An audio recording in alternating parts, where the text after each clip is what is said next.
Buen día a todas y todos. Les damos la más cordial bienvenida a este espacio que hemos denominado Charlas en la UNESCO.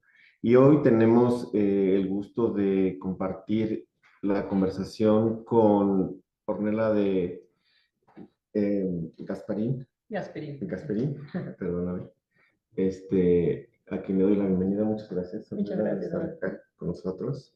Bueno, vamos a charlar de un tema o de unos temas que son muy importantes para la UNESCO, porque son transversales para todas nuestras áreas de ciencias naturales, de ciencias sociales, de cultura, de comunicación y por supuesto de educación, que es el tema de cómo afrontar el cambio climático y cómo hacerlo también desde el punto de vista de el activismo, la crítica, las ciencias, la educación. Y bueno, yo conocí a Ornella hace poco tiempo, pero la he seguido en sus redes, en conversaciones que ella tiene, pues de manera frecuente la invitan porque ella es una experta en estos temas, a programas de televisión, a entrevistas y demás. Y yo creo que vamos a tener una charla muy interesante. Ornella es bióloga por la UNAM y doctora en zoología por la Universidad de Cambridge. Es investigadora con diversas estancias postdoctorales en la Universidad de Lausana y la Universidad de Friburgo en Suiza.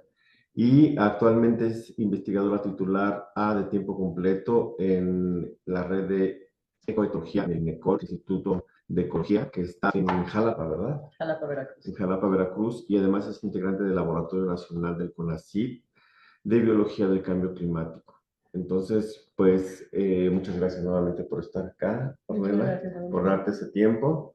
Y bueno, si te parece, empezamos nuestra conversación con una pregunta que quizá es muy básica, pero a lo mejor nos da pie para empezar, que es el tema de dónde estamos ahora desde la perspectiva del cambio climático, del estado actual del planeta.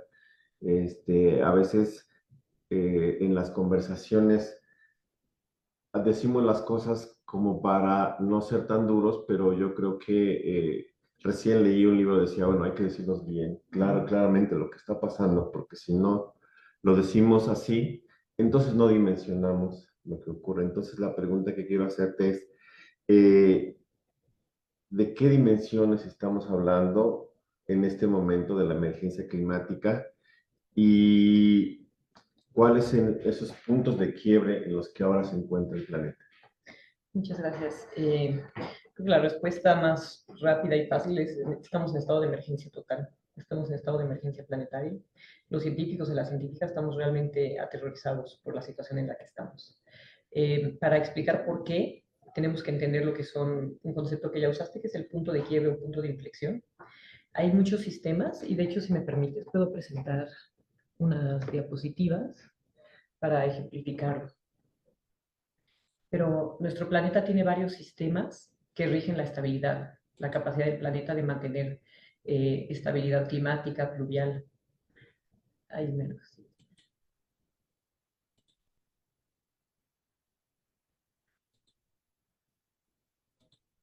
Ahora, estos sistemas que estamos mostrando aquí en esta diapositiva son sistemas globales. Son capas de hielo, son corrientes oceánicas, es, por ejemplo, la selva amazónica.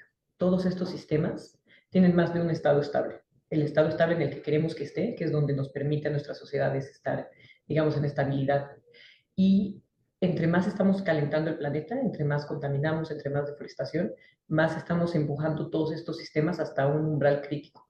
Si cruzamos ese umbral crítico, que es el punto al cual le llevamos punto de no retorno o punto de inflexión, ese sistema se va a transformar de manera infrenable. No importa qué hagamos, no importa si dejamos de calentar el planeta, no importa nada, cruzando ese umbral crítico, ese sistema se transforma.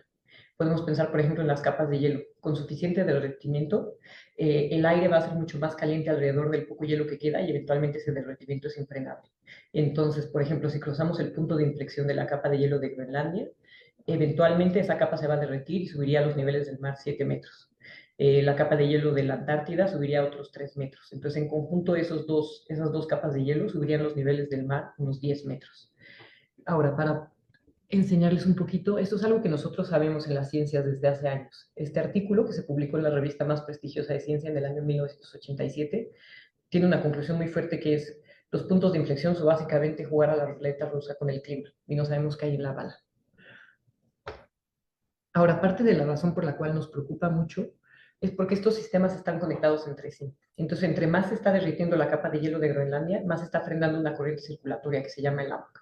Si el AMOC llegara a colapsar, básicamente los patrones de lluvia y de temperatura a nivel global cambiarían drásticamente. El 50% del área donde hoy en día cultivamos maíz y trigo dejaría de ser fértil para estos cultivos. Ahora, tenemos incertidumbre sobre si ya cruzamos estos puntos de inflexión o no, pero sabemos que a 1.5 es básicamente, se hace muy probable cruzar estos puntos de inflexión. Y estamos ya llegando a 1.5 grados Celsius. De hecho, 2024 estuvo en 1.5 grados Celsius. En general, en promedio, estamos más o menos entre 1.2 y 1.3 grados de calentamiento. Pero estamos acercándonos a estos umbrales en donde es muy probable cruzar esos puntos de inflexión y si los cruzamos, las consecuencias serían realmente catastróficas para la humanidad. ¿Nos podrías comentar un poquito más del AMOC? Me llamó la atención ese tema de, En la boca. ajá, Sí, bueno, no sé si aquí logran ver cómo hay una parte, casi todo el planeta se ha estado calentando. Esta imagen me parece que es de la NASA del 2015 sí, y pueden ver que hay aquí un poco de una bola fría, un espacio azul abajo de Groenlandia, en el sur de Groenlandia. Eso se predecía desde hace décadas que iba a pasar si el AMOC se empezaba a desacelerar. Lo que pasa con el AMOC es una corriente circulatoria que es agua fría que va desde el norte geográfico del planeta, que va por abajo del océano y de ahí vuelve a subir. ajá. Y de ahí vuelve a subir y regresa como agua cálida hacia el norte geográfico. Eh, entre más se está derritiendo Groenlandia, más agua fresca está entrando a esta corriente circulatoria global.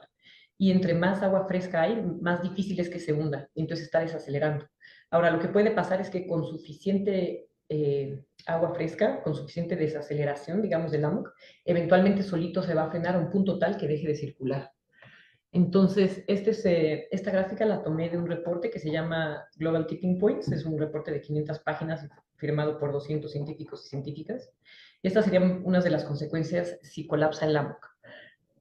Habría cambios drásticos en temperatura y en precipitación. Entonces, por ejemplo, normalmente hay mucha lluvia en los trópicos, entonces los trópicos se volverían zonas increíblemente secas, México se vería muy afectado, así como África, y luego el sur geográfico tendría muchísima más lluvia y muchísima más precipitación. Eso quiere decir sequías en lugares que no están adaptadas a sequías, inundaciones en lugares que no están adaptadas a inundaciones, lo cual es catastrófico no nada más por los eventos climáticos que vienen, sino porque los cultivos no necesariamente van a poder adaptarse a esto.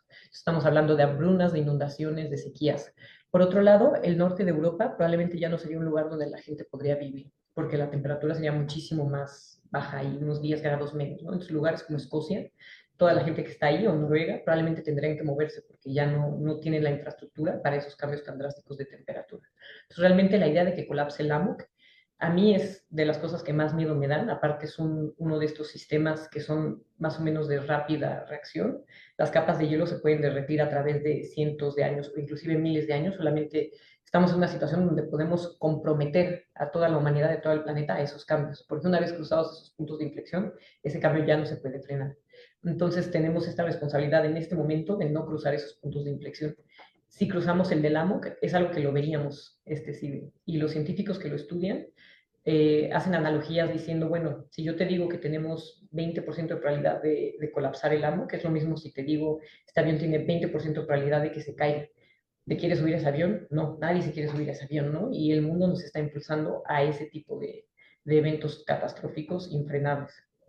Ahora, esta información que tú nos proporcionas a través del AMOC, me llama la atención que no la tenemos tan presente en todas las áreas del saber, porque no solamente tendrían que ser parte del conocimiento científico, sino ser parte del conocimiento que se discute en las escuelas. Sí. Sí, ¿qué pasa? ¿Por qué esta información, por ejemplo, del grupo de expertos de cambio climático, en el que tú también te basas en tus estudios, ¿por qué no circula o por qué no se está discutiendo para ver los efectos que, por ejemplo, no sé si para México haya previsiones también como la que tú acabas de comentar.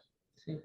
¿Por qué la gente no sabe lo que es el AMOC? Yo creo que es un problema realmente estructural de cómo funciona hoy en día la sociedad, ¿no? Los medios de comunicación finalmente son empresas con fines de lucro, su principal fuente de financiamiento son anuncios publicitarios y hay una contradicción entre lo que le conviene a quienes están pagando anuncios publicitarios para entrar a los medios de comunicación y este tipo de información porque lo que teníamos que hacer para que no colapse el AMUC es, por ejemplo, reducir la aviación, reducir la moda rápida, reducir los yates, reducir muchos sectores económicos que hoy en día son muy ricos. Y estos medios de comunicación, pues finalmente siguen recibiendo mucha fuente de financiamiento, no nada más de estas empresas, sino inclusive de las fósiles, ¿no? Exxon, British Petroleum, Shell, todas estas siguen metiendo dinero en anuncios, en publireportajes, incluido en medios como el New York Times. Entonces yo pienso que es muy difícil que estos medios tengan una narrativa realmente correcta, porque hay conflicto de interés con su fuente de financiamiento.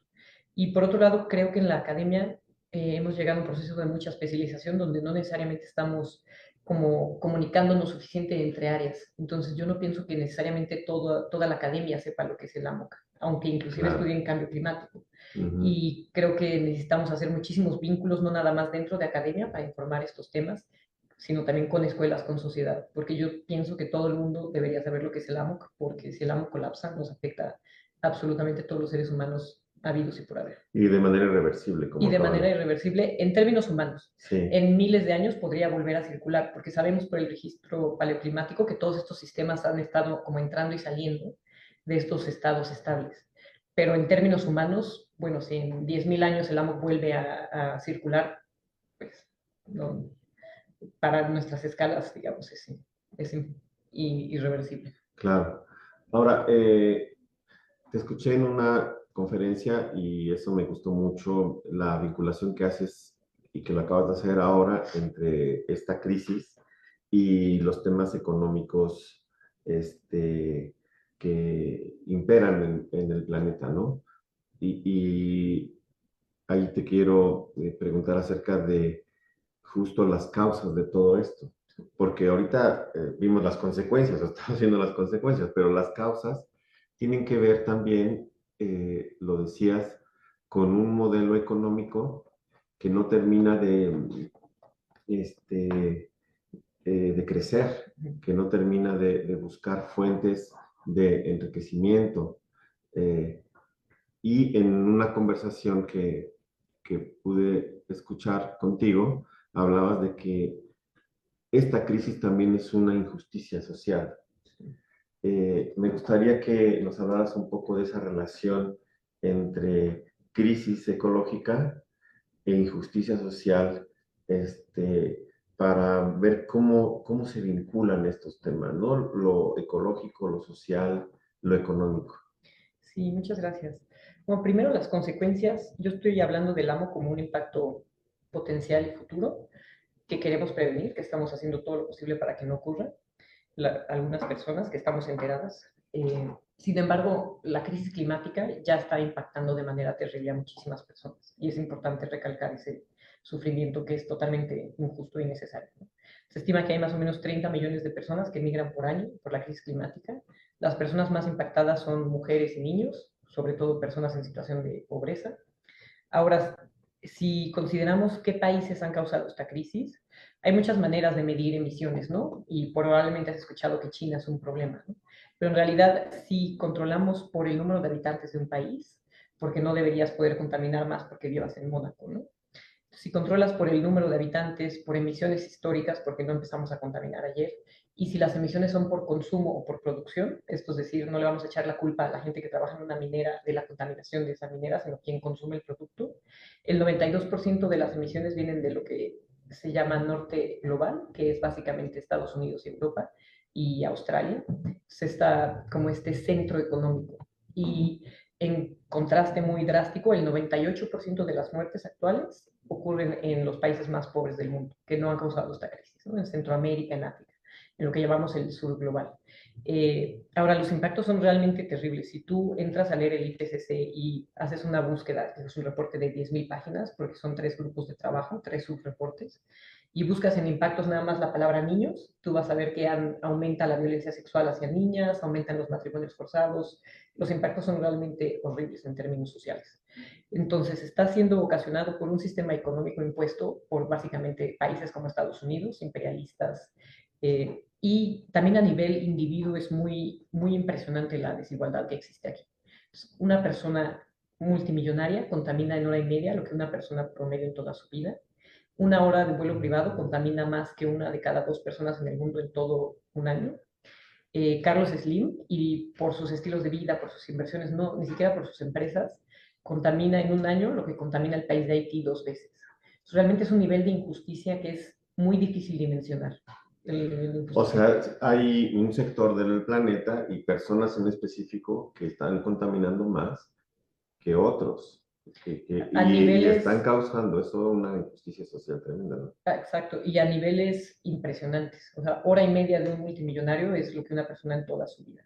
Y estas personas, aparte de todo, son las que tienen dinero. La mayor parte del dinero se acumula en estas manos y eso a la vez potencia esta crisis climática, porque ese dinero lo suelen meter en acciones de empresas. Esas empresas pueden ser armamentistas, fósiles o de moda rápida o de cualquier cosa que les dé más dinero y eso sigue potenciando. Entonces es un círculo vicioso entre el dinero fluye hacia estas manos, estas personas contaminan, le meten dinero a empresas que son básicamente incompatibles con un mundo seguro y la gente en situación de pobreza está en situación de migración o de hambruna por la crisis climática. Y se está Claro. potenciando. Entonces, eventualmente, hoy en día, pues hay personas a las cuales no nos está afectando todavía la crisis climática directamente. Pero este círculo vicioso puede llevar a que se caliente más el planeta al punto tal que crucemos esos puntos de inflexión que no queremos cruzar y entonces ahí sí nos va a afectar a todos de manera muy severa. Sí, porque pensaba, por ejemplo, en esta idea de Elon Musk de ir a Marte, ¿no? Sí. ¿Cuánto cuesta cada prueba que hace ¿Y cuánto contamina? y cuánto contamina, ¿no? No. Y todo eso, aparte de ser una injusticia en términos de que solo dos o tres personas acceden a ese tipo de cosas, y no sé si todos quisiéramos acceder, por otro lado, pero también cuánto contamina, Sí. ¿no? Cuánto daña, cuánto está dañando cada prueba que se hace ahí.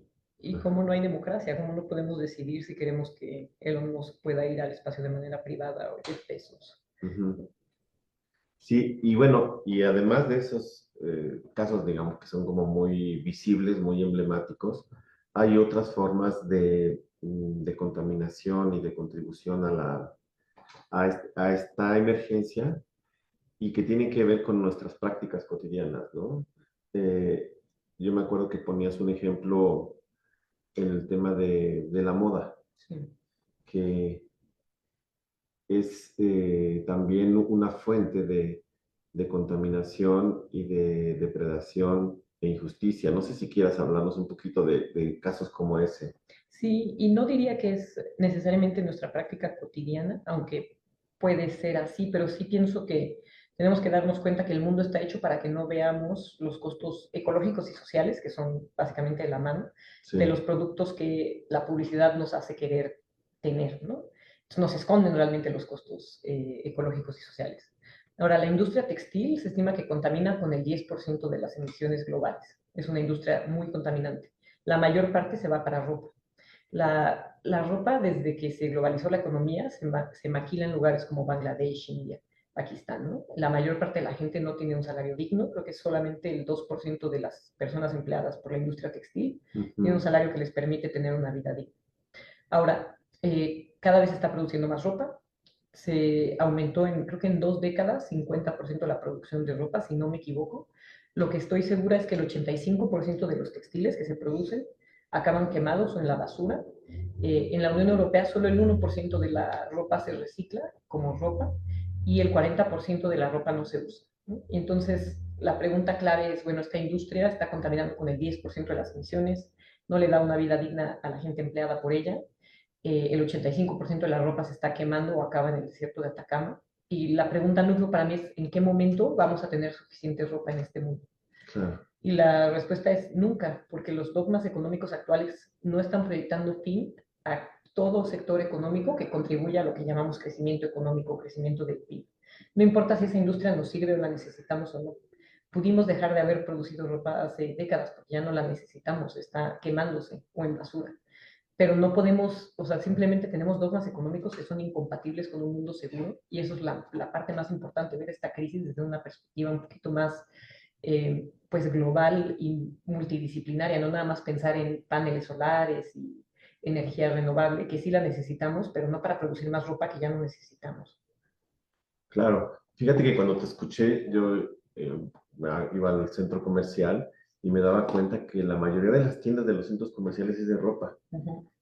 La mayor parte, yo creo, no sé si un 80% de los negocios de los centros comerciales y pensaba en lo que decías, ¿cuánta ropa necesitamos? Y te puedo dar un dato más que se me Sí, olvidó. Una sola playera de poliéster requiere en promedio 12,000 litros de agua.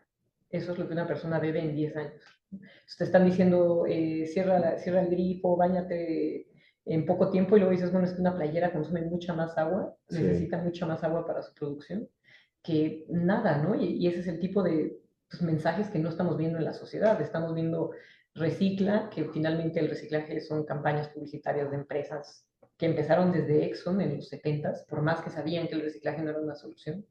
Y lo mismo con cuida el agua, en lugar de cuestionar de cuándo vamos a dejar de producir ropa, que es de las industrias que más agua requieren. claro. Y otro tema que también me llama la atención de los análisis que haces es el tema, aparte de crecimiento, que después quisiera abordarlo, Uh -huh. del, del crecimiento y decrecimiento de la economía por medio de estas industrias.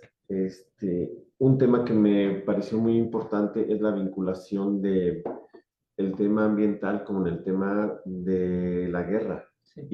y, y lo que la industria militar está contaminando, aparte de la injusticia y del crimen contra la humanidad que está ocurriendo ahora en estas guerras tan violentas, en estos genocidios que se están viviendo alrededor del mundo, también la guerra está contribuyendo con la parte de la depredación del planeta, ¿no?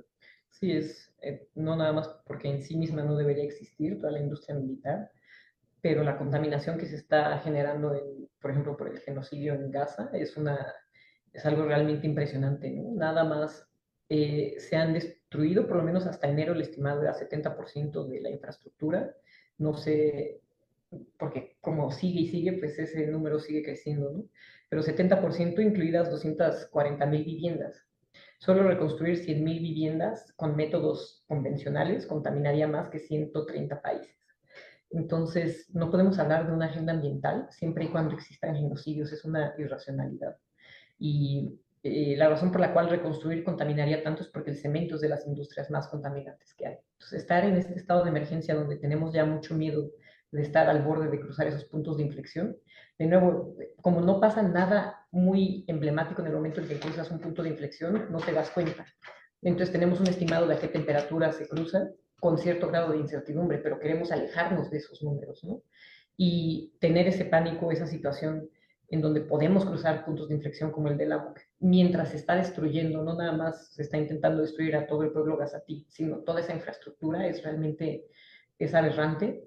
Y el otro aspecto que es importante mencionar es esa contaminación nos mata a todos, tarde o temprano, ¿no? Más o menos cada 4,000 toneladas de dióxido de carbono llevan a la muerte de un ser humano, eventualmente, es lo que se estima. Y entonces, el estar contaminando es realmente asesinar no nada más a la gente que está siendo asesinada directamente e impunemente, sino también asesinar a personas por esa contaminación.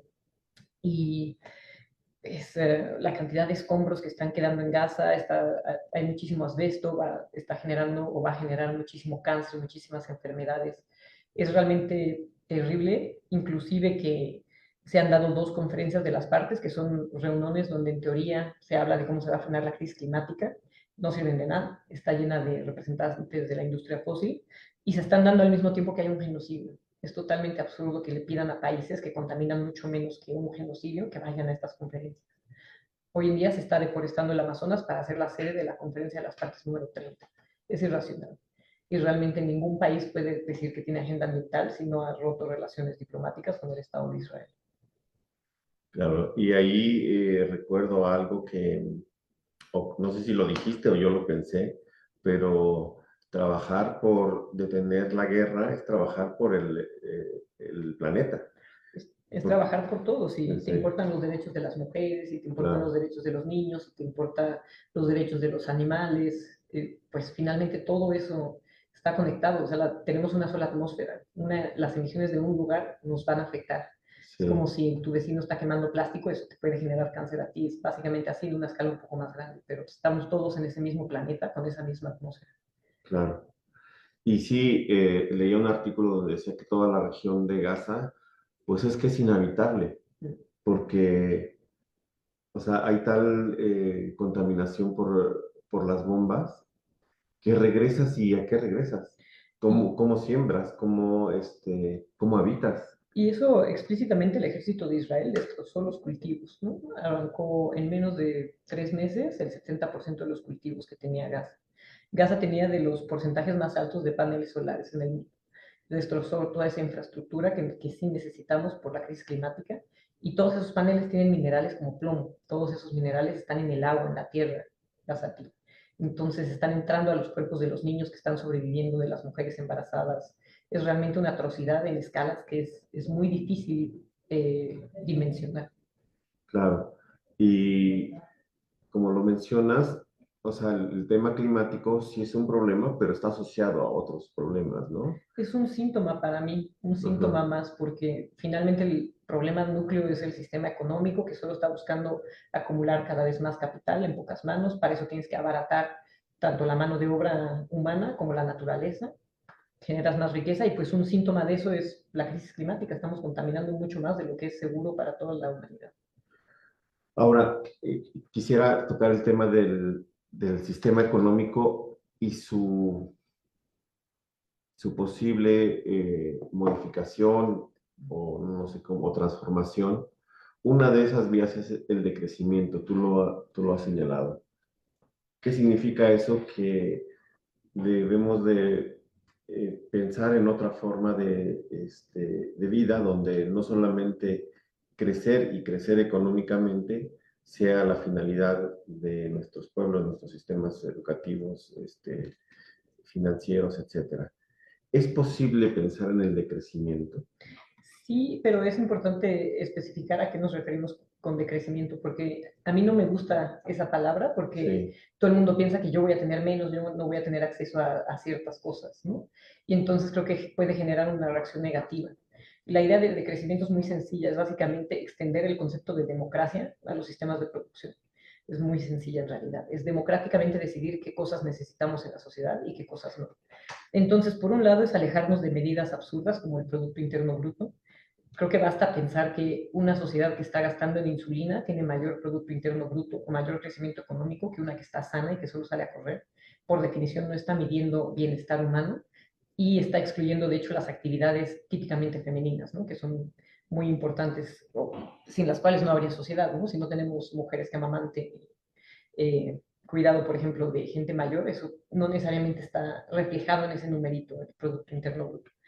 Y entonces alejarnos de estos dogmas de crecimiento exponencial e infinito de todo lo que contribuye al PIB y realmente cuestionarnos como sociedad qué cosas queremos. Entonces empezamos por tener garantía de vivienda, garantía, por ejemplo, laboral o salario básico universal, con una jornada de trabajo muy reducida, porque en realidad no necesitamos producir tanto en la sociedad, entonces tener mucho más tiempo libre y realmente trabajar en las cosas que como sociedad decidimos que valen la pena tener, ¿no? Si democráticamente decidimos que ya no necesitamos más ropa, que ya no necesitamos más plástico, que no necesitamos más expansión de aeropuertos, el ajá, 80% de la humanidad nunca ha volado y solo el 4% de la humanidad toma un vuelo internacional. Entonces, si realmente hubiera una democracia real donde todo el mundo opina si ese sector lo queremos y sobre todo lo queremos crecer o no, puede ser que digamos ya no queremos crecer más ropa, lo que queremos es centros deportivos, centros artísticos, centros educativos, expander el transporte público, ecológico, rutas de bicis, vehículos compartidos, los vehículos que ya tenemos, si tenemos un sistema compartido, contamina mucho menos porque los coches sean eléctricos o no, la producción de ellos requiere muchísima minería, muchísimo material. lo mejor de todo es empezar a compartir lo que ya tenemos, tanto la infraestructura como los vehículos, y expandir lo que sí necesitamos. Entonces, sí hay cosas que tienen que crecer en una economía, digamos, de decrecimiento. Puede ser acceso a salud, acceso a vivienda, por redistribución es lo mejor, porque no queremos seguir construyendo, sobre todo no con cemento. Entonces, el decrecimiento es ampliar la idea de democracia hacia qué cosas producimos en una sociedad, en vez de que lo decida el gran capital, que es lo que pasa hoy en día. La gente con dinero mete dinero a ciertas acciones de empresas y esa industria crece, ¿no? Así es como funciona hoy en día el mundo, y la idea es extender la idea de democracia, democracia de verdad, a también la producción de industrias, ¿no? Sí, bueno, y eso me lleva a pensar en el tema de las necesidades. Uh -huh. O sea, ¿qué necesidades debemos cubrir y quién define las necesidades, Uh -huh. ¿no? Es un poco lo que comentas. Y ahí, y entonces tendríamos que decidir democráticamente cuáles son las necesidades que debemos cubrir. Sí. ¿Y cuáles tienen prioridad, no? Porque la necesidad de tener agua limpia y agua potable debería estar por encima de la necesidad, por ejemplo, de Coca-Cola de tener agua a su libre disposición, o de la pseudo necesidad de un multimillonario de tomar un vuelo privado. Entonces debería haber ciertas bases que toda la humanidad debería de tener, que creo que son relativamente fáciles de definir, Ajá. y de ahí, dependiendo de si se permite, porque hay límites físicos del planeta a partir de los cuales ya no debemos de contaminar, pues si no alcanza para que haya vuelos privados, pues no debería haber vuelos privados. Sí, ahora esto que comentamos, tú lo trabajas en tus clases, en tu actividad como científica, pero también como activista. Eh, ¿Qué recepción tienen estas ideas que tú planteas ante las personas que, como yo, tenemos una idea vaga sobre lo que es el decrecimiento y no esta profundidad que acaba de plantear, ¿no? Una visión mucho más democrática de ir a las necesidades básicas y prioritarias que necesitamos cubrir, etcétera. ¿Por qué nos espantan también estas ideas? Bueno, ¿cómo vamos a decrecer? ¿Cómo vamos si lo que necesitamos también es combatir la pobreza, ¿no? Uh -huh. Estas ideas que son muy del sentido común, y luego que se ven confrontadas con lo que tú mencionas. ¿Qué reacción observas en las personas cuando les comentas esto, cuando trabajas estos temas entre tus estudiantes o entre otras comunidades con las que trabajas? Bueno, primero, terminar con la pobreza es perfectamente compatible con un mundo climáticamente seguro. Y eso tenemos publicaciones, sabemos que podemos sacar a toda la humanidad de la pobreza y no habría diferencias climáticas. De hecho, sabemos que reenfocar la economía en necesidades humanas de verdad, sin necesidad de nueva tecnología, podría darle excelentes niveles de vida a 10 mil millones de personas, o sea, más de la población humana actual, usando 60% menos de energía, lo cual te hace darte cuenta el desperdicio que tiene nuestra economía.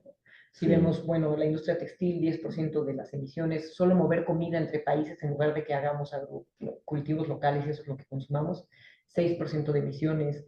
El transporte privado me parece que genera el 10% de emisiones, el cemento el 8%, ¿no? Entonces, todos esos sectores económicos podrían básicamente frenarse y dejaríamos de contaminar básicamente 50% de las emisiones si nos deshacemos de ciertas industrias terribles. La producción de plástico es 3% también, ¿no? Entonces, si empezamos nada más a reorientar a lo que sí necesitamos, lo podemos hacer al mismo tiempo que dejamos de contaminar. Eso porque sí, mucha gente tiene la idea de, bueno, somos muchas personas. No estoy diciendo que sea fácil darle todo lo que necesita la humanidad, siendo 8 mil millones de personas, pero es posible y sobre todo la gente que hoy en día está en pobreza, podríamos sacarla de la pobreza sin que haya diferencias climáticas. Eso lo tenemos bastante claro en las ciencias. Por otro lado, la reacción de las personas, en mi experiencia, es muy impresionante ver la reacción de las personas cuando entienden lo que es un punto de inflexión. Muchas veces lloran en las clases, lloran en las presentaciones, se enojan mucho porque no lo sabía, porque no me habían dicho que este era un proceso en el cual ya estamos en riesgo, como que he ujú, hecho, pues, a mí me pasó también cuando yo lo entendí, ¿no? Como que me hubiera gustado saber antes, mis decisiones académicas y personales pudieron haber sido distintas si hubiera entendido más a fondo la crisis climática y las causas últimas. Y, y a la vez, no sé, creo que les hace mucho sentido, les hace mucha lógica cuando empiezan a pensar en pues sí, si aceptamos que hay gente que hereda casas, ¿por qué no podríamos aceptar que se redistribuya la casa, ¿no? Tú no decides en qué familia naces y si te toca heredar es puro suerte y privilegio. ¿Por qué no podríamos extender eso a toda la humanidad a decir, bueno, pues vamos a redistribuir la infraestructura que ya tenemos y darle acceso y dignidad a la gente? Y yo veo que, sobre todo en las clases que podemos ahondar más en estos temas y dialogar más, veo que pasan por un proceso de mucha tristeza y enojo, mucha sorpresa también, ¿no? Cuando empiezan a entender más a fondo cómo funcionan los medios de comunicación, cómo está hay un conflicto de intereses muy fuerte entre, pues, la publicidad que te están bombardeando y los datos del IPCC. Eh, También cuando empiezan a entender cuánto ha hecho la industria fósil para prevenir cambios, todo el dinero que han metido en campañas políticas, para prevenir acuerdos, que están ahí metidos en las conferencias de las partes, hasta ya haciendo negocios en estas. Pues es muy sorprendente, creo, para la gente entender. Creo que asumimos que el mundo es un poco más racional, ¿no? Que sabemos que hay una crisis, se van Sí, a tomar decisiones y sí, algo, sí, sí. y cuando empezamos a ver lo irracional, que esto lo sabemos desde los 70 con mucha contundencia y que todo empeora, o sea, se ha contaminado más en 30 años, en los 30 últimos años, Ujú. que en toda la historia humana previa, pues es realmente darnos cuenta que el mundo no cambia por ciencia, ¿no? Necesitamos activismo, necesitamos difusión, necesitamos resistencia, básicamente. Sí, creo que eso que mencionas es muy común que tengamos cierto consuelo pensando que hay una racionalidad, Sí, como pensando, bueno, es que esto no puede ser tan irracional, exacto. yo creo que sí tiene un sentido, pero puede ser que estemos en un sinsentido, en una irracionalidad generalizada y nadie mete control, nadie mete la palanca, nadie actúa de manera contundente, ¿no?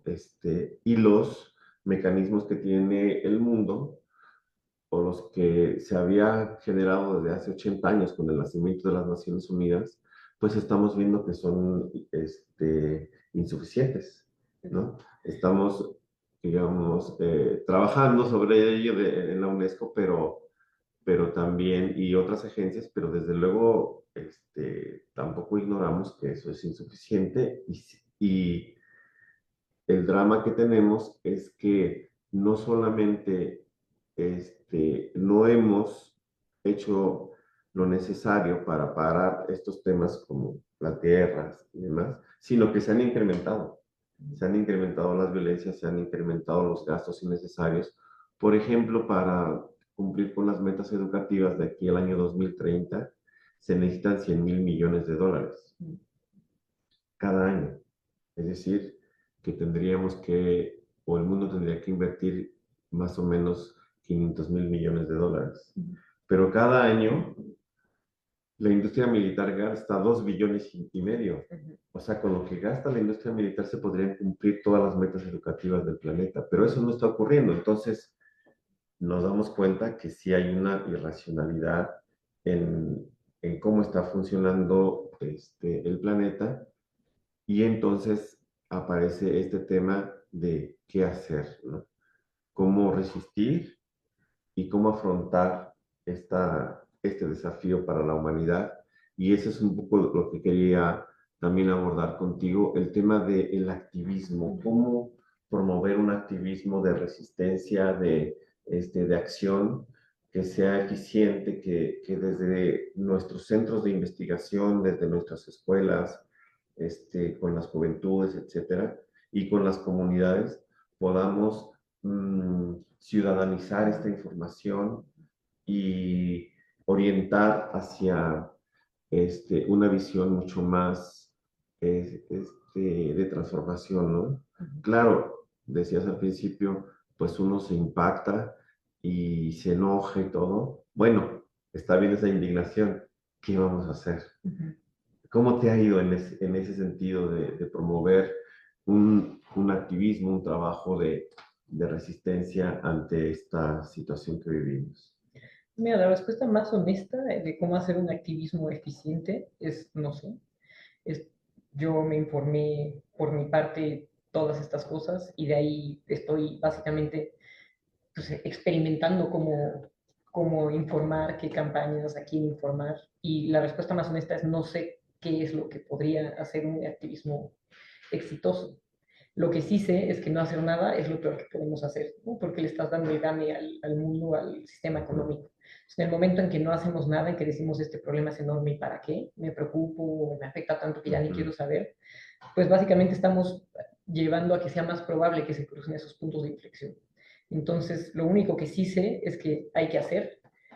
Sé que no viene por individualismo, no nos han indoctrinado a pensar que es tu consumo, tu reciclaje y tenemos que verlo de manera colectiva, demandar justicia, hacer boicots, eso es lo que yo pienso. Me parece muy importante que la academia se involucre en activismo porque tenemos, en primer lugar, representamos la información climática y deberíamos actuar con la misma contundencia con la que el IPCC dice que esta es una catástrofe, una crisis, eh, una amenaza para el planeta y para la humanidad. Esas son conclusiones que tiene. Y me parece que la academia debería actuar con ese nivel de urgencia que la ciencia está diciendo que hay. En mi opinión, lo que tenemos que hacer es intentar vincular todas estas problemáticas y vincular como el enemigo común que tenemos cuando hay racismo, cuando hay opresión hacia los derechos de la mujer, cuando hay, no hay derechos laborales, no hay derechos, la gente no tiene ni siquiera un lugar para vivir, aparte de todo hay crisis climática, todos esos problemas tienen un mismo núcleo y lo que necesitamos hacer, creo yo, es como empezar a unificar todas estas luchas, ¿no? Entender que la base de todo es el sistema económico y racional, que tenemos que hacer cambios sistémicos y que tenemos que unificar esas luchas, ¿no? Hoy en día se siente separado ser ambientalista, entre comillas, y luchar por derechos, no sé, laborales, ¿no? Feminista, O por ejemplo. feministas, y son Ajá. básicamente la misma lucha, de una forma u otra. Son distintos síntomas de opresión y de injusticia, pero la base acaba siendo la misma. Lo que nosotros hacemos, pues, yo estoy en dos colectivas, una de científicos que intentamos hacer activismo, digo intentamos porque pues, es un proceso de aprendizaje, no es que o Claro. sea, estamos viendo que distintas campañas contra la moda rápida, contra la aviación, distintas maneras de informar, ir a distintos medios, ver a qué grupo de personas, con qué mensaje, pero es un proceso de aprendizaje, no, no quiero Sí. decir soy experta haciendo esto, ¿no? Estamos intentando y cada vez más personas nos involucramos. Y también estoy en Académiques con Palestina contra el genocidio y también estamos haciendo distintos cápsulas, festivales, activismo, yendo a programas, a hablar del tema, vinculándolo con todos estos procesos feministas también y ambientales. Y de las cosas que yo veo más como de posible éxito es vincularnos con comunicadores, con personas que ya tienen visibilidad, que saben comunicar, que tienen como legitimidad como comunicadores y explicarles a ellos y que ellos comuniquen, ¿no?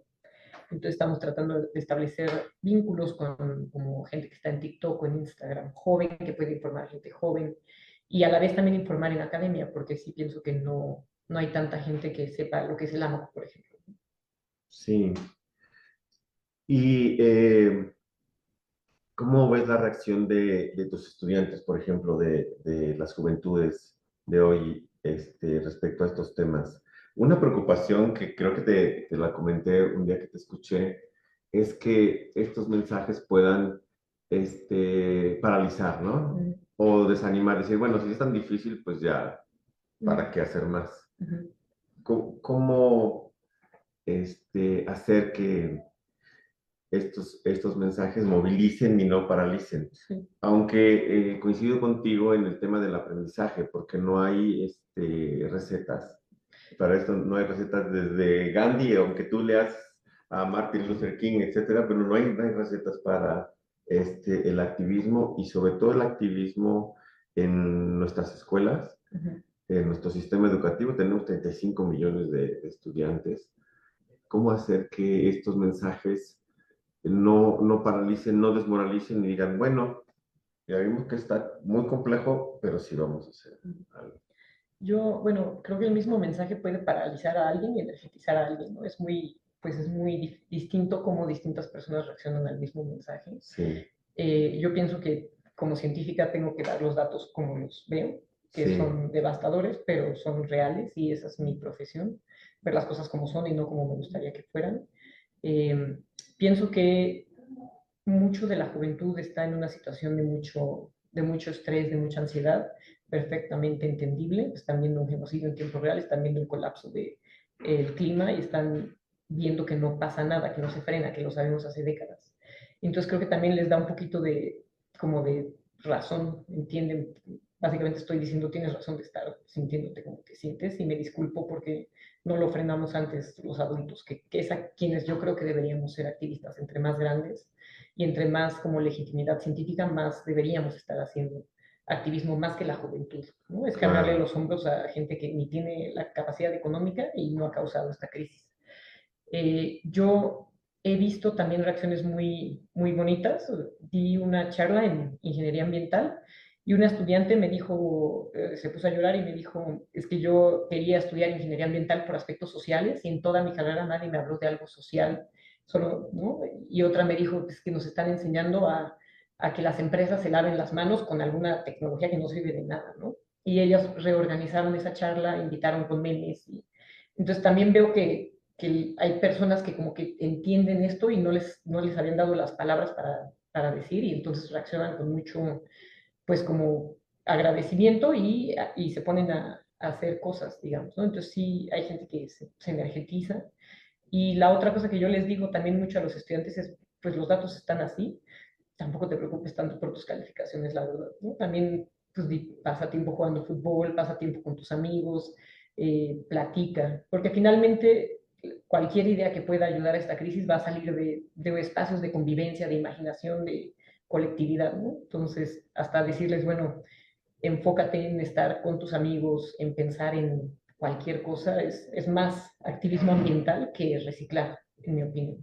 Claro, sí, y recordaba esto que comentabas precisamente de las calificaciones, porque la lógica de la academia está centrada también en la competencia de o las calificaciones o la idea de el aprendizaje, pero quizá los aprendizajes fundamentales que necesitamos para vivir hoy en un mundo complejo no estén necesariamente alineados con esas calificaciones, sino que tengan que provenir de otras pedagogías, ¿no?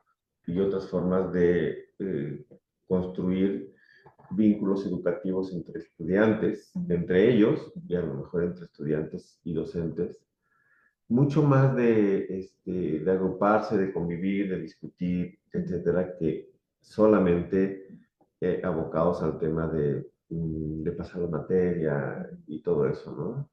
Me comentabas que eres un poco maestra barco en ese sentido, ¿no? No Pero, digas eso. pero no maestra barco, pero sí una maestra que, bueno, está trabajando desde otra perspectiva, el aprendizaje fundamental que hoy necesitamos para afrontar esto. Aunque no eres pedagoga, ¿no? Pero como maestra, ¿cómo te sientes en esos experimentos que haces respecto a promover otras formas de relación, otras discusiones entre los estudiantes? Pues a mí me gusta mucho Ajá, en el curso que yo les doy de cambio climático, la manera en que los evalúo, entre comillas, ¿sí? sí, Es, tienes que llevar todo lo que aprendiste o algo de lo que aprendiste afuera, ¿no? Yo no quiero leer un ensayo de Lamp. Yo lo que quiero es que tú pienses cómo puedes explicar estos temas a otras personas que no sea a mí, ¿no? Porque pues ellos me dan el ensayo, yo lo leo, le pongo 10 y luego qué, ¿no? Ahí se quedó y no sale, no podemos vincular este conocimiento con otros lugares de sociedad, de academia, y reaccionan muy positivamente a eso y se ponen ujú, a hacer distinto tipo de campañas. Entonces, creo que les gusta también, permite que usen su creatividad, porque tienen toda libertad, ¿no? Puede ser campaña en redes sociales, volanteo, lo que sea que quieran.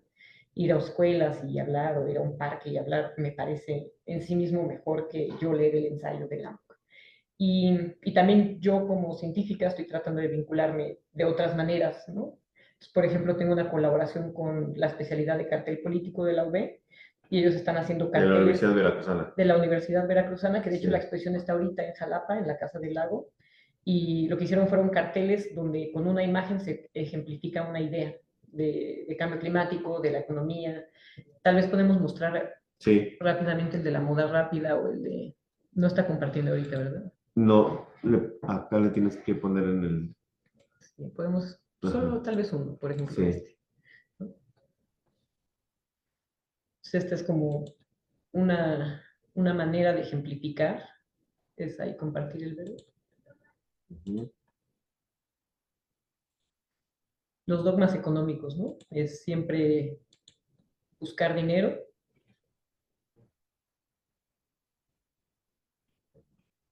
ujú. Este es el de la moda rápida, por Sí, ejemplo, ¿no? preguntaron, por cierto, de si hay estudios sobre esto, sobre la moda rápida. Sí, sí, Sí, sí.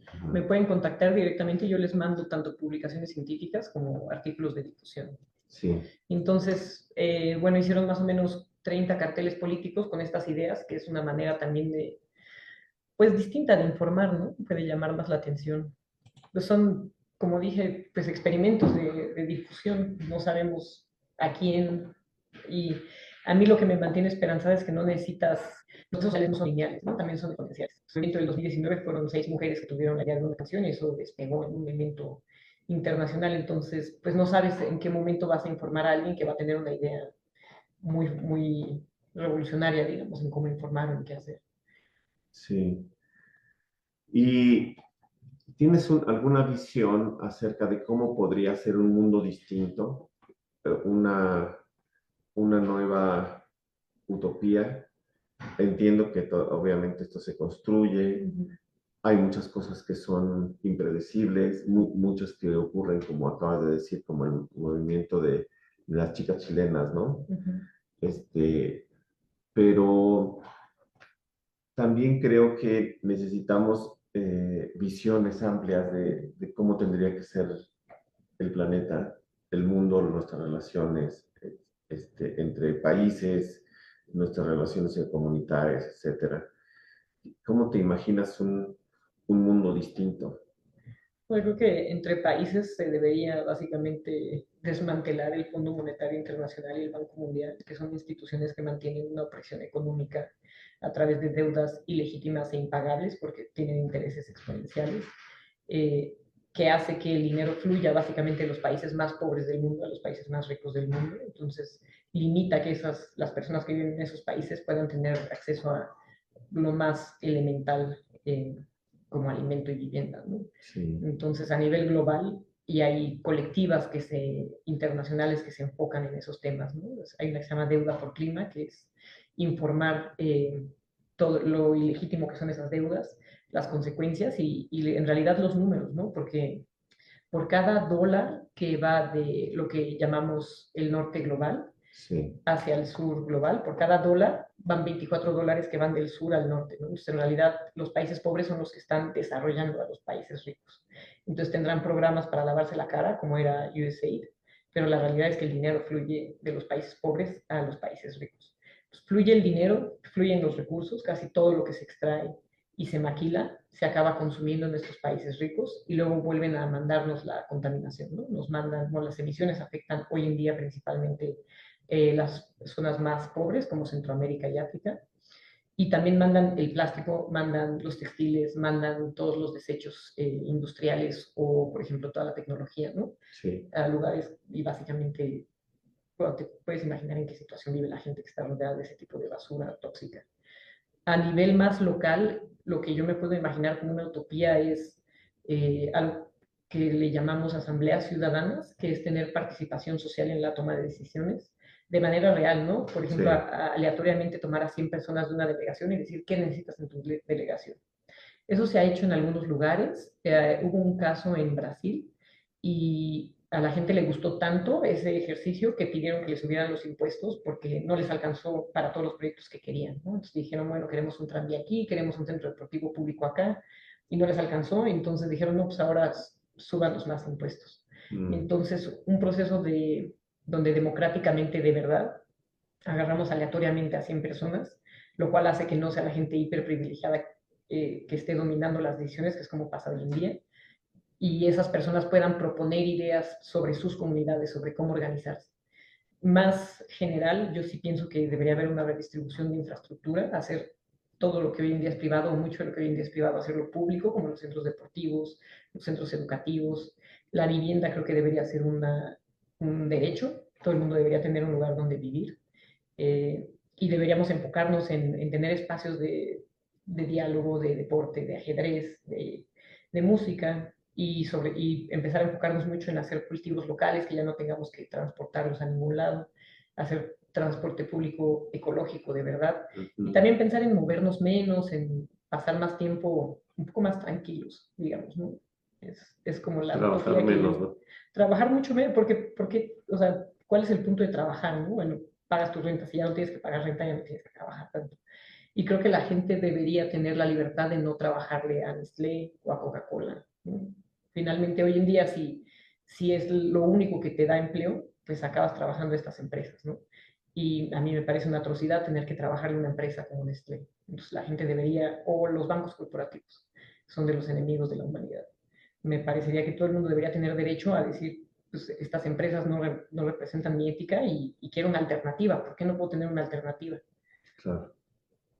Sí, bueno, mucho de lo que comentas, la UNESCO no lo dice, obviamente con esos términos, pero sí avanza en el sentido de que la educación para la sostenibilidad necesariamente tiene que ser también una educación para la ciudadanía, porque sin participación, por mucho que tú individualmente o con tu familia o tu escuela quieras hacer algo, si no hay un proceso de democratización de las decisiones y de decisión ciudadana sobre lo que nos compete, lo que nos afecta, no hay sostenibilidad planetaria, ¿no? Entonces son las dos piernas sobre lo que la UNESCO trabaja básicamente en la educación, que es educación para un mundo sostenible y educación para una ciudadanía.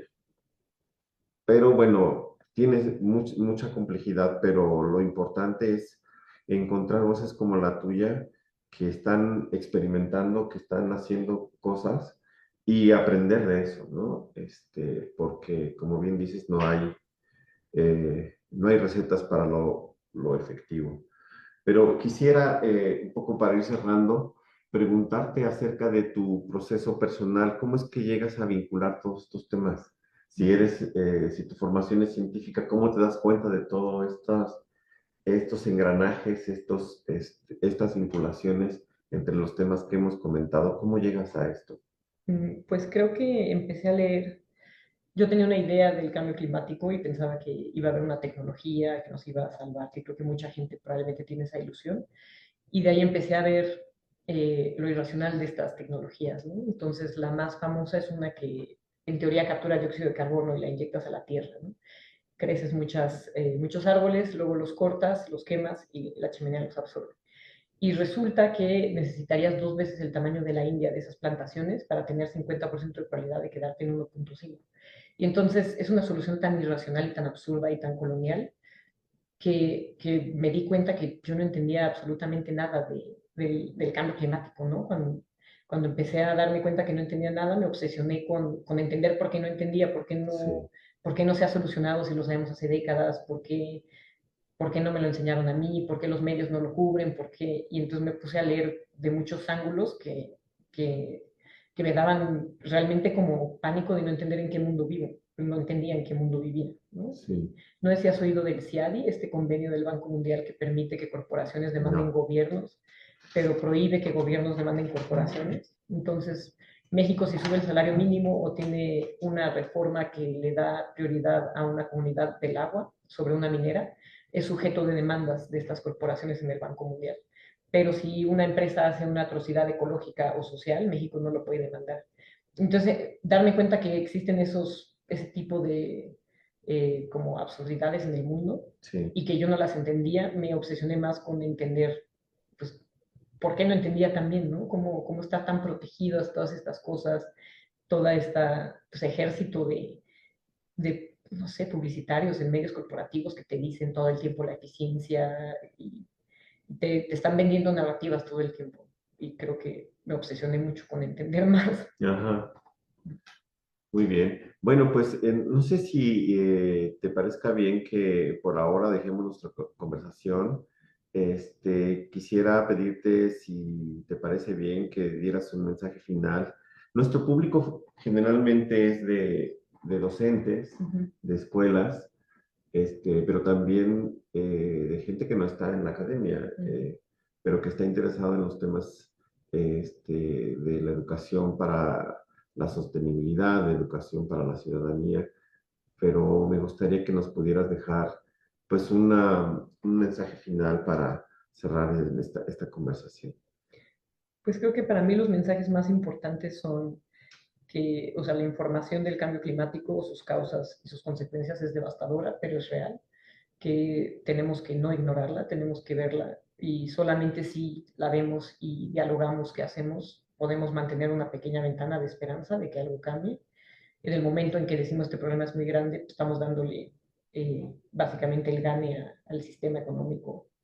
Y lo otro es siempre empezar a, en mi opinión, cuestionar muchos dogmas que tenemos, ¿no? Entonces, cuestionarnos la meritocracia, por qué tendríamos que trabajar para tener dignidad, todas esas ideas que nos han ido indoctrinando, me parece que eso es más activismo que separar tu basura, ¿no? Y realmente pensar que la crisis climática o el ambientalismo es solo una partecita de todo un problema global que es el sistema económico y que por definición, si no reformamos ciertos aspectos de injusticias económicas y sociales, nunca vamos a poder solucionar la crisis climática. Siempre las tenemos que estar pensando en conjunto y cuestionando todas esas ideologías, ¿no? Hasta la palabra sostenible. ¿Qué significa sostenible? En mi opinión, si no, algo no es escalable a toda la humanidad, no es sostenible, ¿no? Ok. En mi opinión. Eso nos faltó dialogar. Mm. Yo creo que me gustaría que en algún otro momento pudiéramos retomar estos temas que quedaron pendientes, el tema del desarrollo, el tema de la sostenibilidad, la Agenda 2030, en fin. Ahora quería solo abrir la discusión Sí. y también pues darnos esa oportunidad de conocer tu pensamiento, tu actividad Mm. y tu posición desde la ciencia, pero también desde la responsabilidad que has asumido eh, como una persona que está afrontando y haciendo cosas por el planeta y la humanidad. ¿Dónde podemos encontrarte? ¿Dónde te pueden seguir para Justo voy a encontrar más buscar información? esta. A ver si la podemos compartir. Sí, Solo esta para que puedan seguir nuestras redes sociales de estas dos colectivas. poner acá.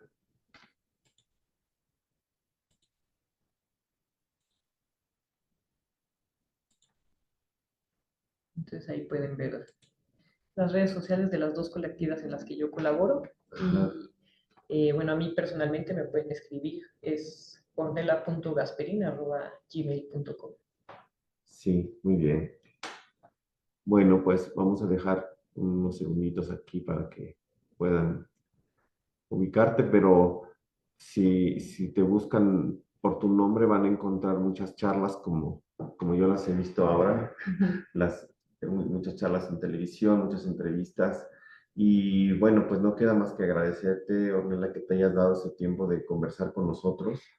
Me gusta mucho tu posición clara, directa y la información que nos proporcionas. Creo que tenemos que tomarla en cuenta para dimensionar a qué nos estamos enfrentando y no decir cosas que oculten o disminuyan la gravedad de lo que enfrentamos.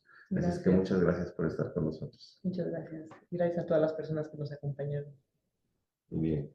Pues nos vemos en una próxima sesión el siguiente viernes. Gracias a todas y todos que nos acompañaron.